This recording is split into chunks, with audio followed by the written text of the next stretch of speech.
Welcome to the Deep Dive. We're the place where we really get into complex topics, pulling out the key stuff from some amazing sources just for you.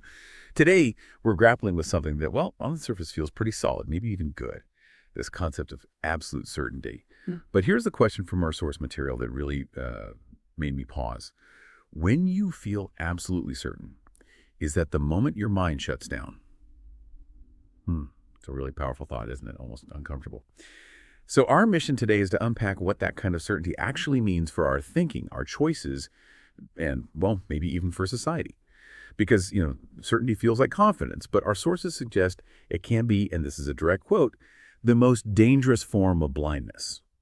There's even this pretty bold claim that certainty-driven fools with power, they often cause way more damage than people who are actually trying to be malicious. Exactly, and that's where the really important distinction comes in. We're not talking about, say, healthy self-confidence or, a belief you've arrived at through careful thought and evidence. We're diving deep into that absolute, unshakable kind of certainty, the kind that, maybe surprisingly, acts less like a solid foundation and more like a wall in your mind. It closes things off. So in this deep dive, we'll look at the history behind this, break down what experts in psychology and neuroscience are saying, and then look at some real-world examples to get a handle on this paradox. Okay, so let's jump right in and maybe challenge some assumptions. Our sources start way back, historically speaking. They make this pretty blunt point.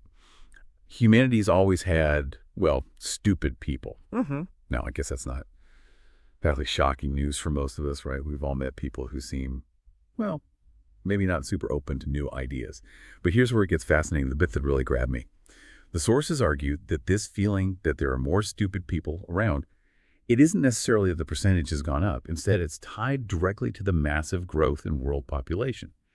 Just think about it. Way more people on Earth means, just by sheer numbers, way more individuals who show this kind of, rigid, certainty-based thinking. It just scales the whole thing up. Absolutely, and the numbers really make that clear. I mean, look at global population. We went from about 1.6 billion early in the 20th century to, almost 8 billion now. That's a huge, huge jump.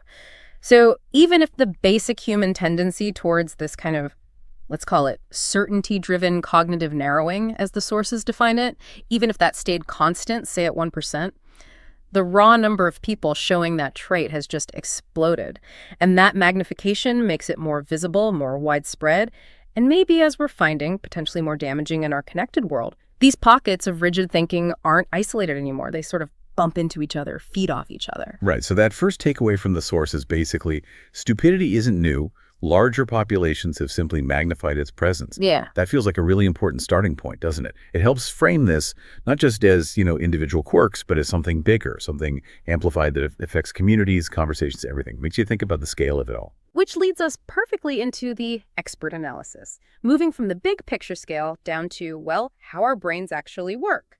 Social psychology has a specific name for this pattern of thinking that narrows things down, shuts out options. They call it certainty bias. And what's really interesting here, what the sources dig into, is that this isn't just some abstract idea. There's a real scientific basis for it, right down to how our brains handle information. When we feel really certain, our brain actually tries to be efficient. It cuts down the cognitive load. It kind of streamlines how it processes things, sticking to what the source calls a single mental track. But here's the catch. That kind of processing, it impairs complex adaptive thinking.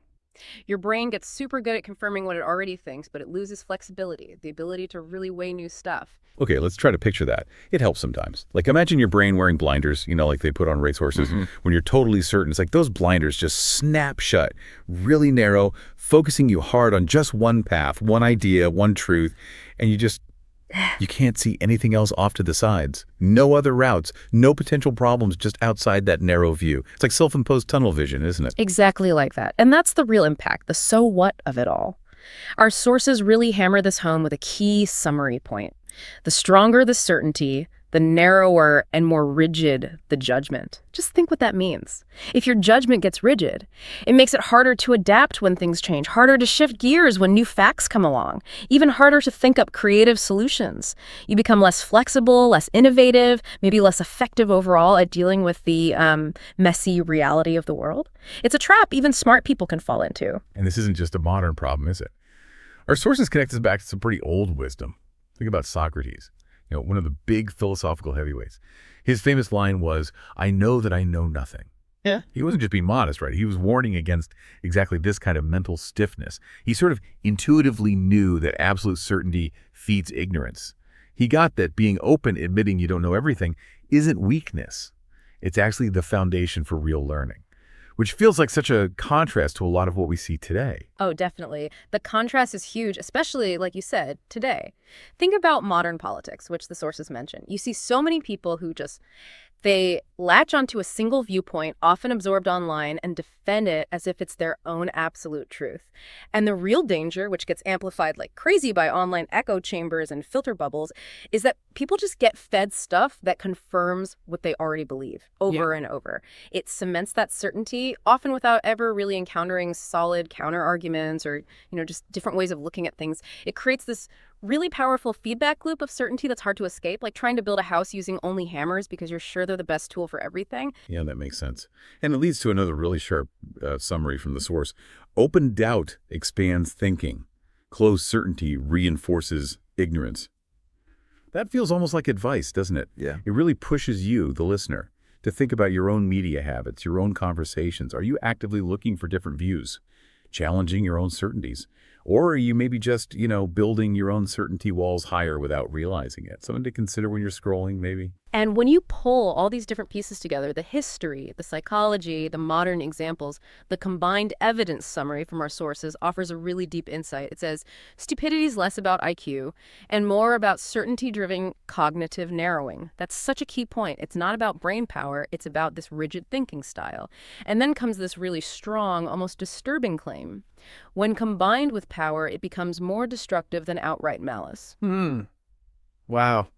That really makes you question things about leadership, doesn't it? In any field. Are we maybe, without meaning to, promoting people with the most rigid, unshakable views? Because this suggests someone acting from total conviction, even with good intentions, could cause more widespread harm than someone being deliberately bad, just because they're blind to other possibilities or consequences. And to make this really concrete, less abstract, our source gives this fictional example, but it feels so real. You probably know someone like this. It's about Jay, an office worker. The source says Jay just swallowed some political truth he found online, takes it as gospel. No real checking, no critical thinking. And then he preaches it at every gathering. Lunchroom, coffee break, you name it. And the source points out, instead of adding anything useful, Jay just ends up spreading division and distrust. It's such a spot-on picture of how this certainty bias plays out day to day. It causes real friction, hurts relationships, erodes trust, all from that locked-in belief in one untested truth. Shows how these mental habits affect our social fabric, too. Which brings us to some really practical mental care advice from the sources. I actually found this incredibly helpful. It says, when you feel that rush of certainty, take a step back. Admitting you might be wrong is the intellectual seatbelt you didn't know you needed. I love that analogy. Thinking about intellectual humility not as being weak or wishy-washy, but as a safety feature. Something you engage proactively, not because you know you're wrong, but because you might be. And that protects you from the bigger danger of being completely closed off, like a mental safety check. Yeah, the intellectual seatbelt. I like that. Our sources also had some great kind of witty comments from a community discussion section. They really nailed the point with humor. I had to chuckle at these. Things like, certainty is free, but the consequences are costly. So true. And this one, scarier than evil, a confident fool. Oof. They hit hard, right? A good reminder that this stuff isn't just theory. It has real, sometimes funny, sometimes scary consequences right here in the real world. And for a final, really potent image that connects all this across time and culture, the sources use this powerful analogy. It's the story of the builders of the Tower of Babel who were sure they could reach the heavens. And the source draws this stark conclusion from the story. But certainty brought the collapse. It's just such a vivid, timeless warning, isn't it? That even the most ambitious plans, if they're driven by that kind of absolute, unshakable certainty in just one way of doing things, can end up leading to disaster, to breakdown, to chaos, especially if there's no room left for doubt, adaptation, or listening to other views. A classic cautionary tale about collective certainty. So as we wrap up this deep dive, that core takeaway from the sources seems incredibly clear and is put so effectively. Evil often arrives quietly, but foolish certainty comes loud.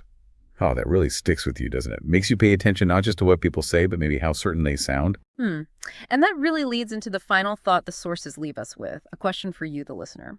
The conclusion is yours, but whose certainty will grow next? This isn't just about the people or examples we talked about.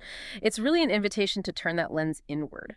How might spotting your own potential certainty traps change how you take in information, or how you react when others seem so absolutely sure of their beliefs? What really stands out to Wai about the way certainty shapes understanding or maybe misunderstanding in your world? Definitely something worth chewing on.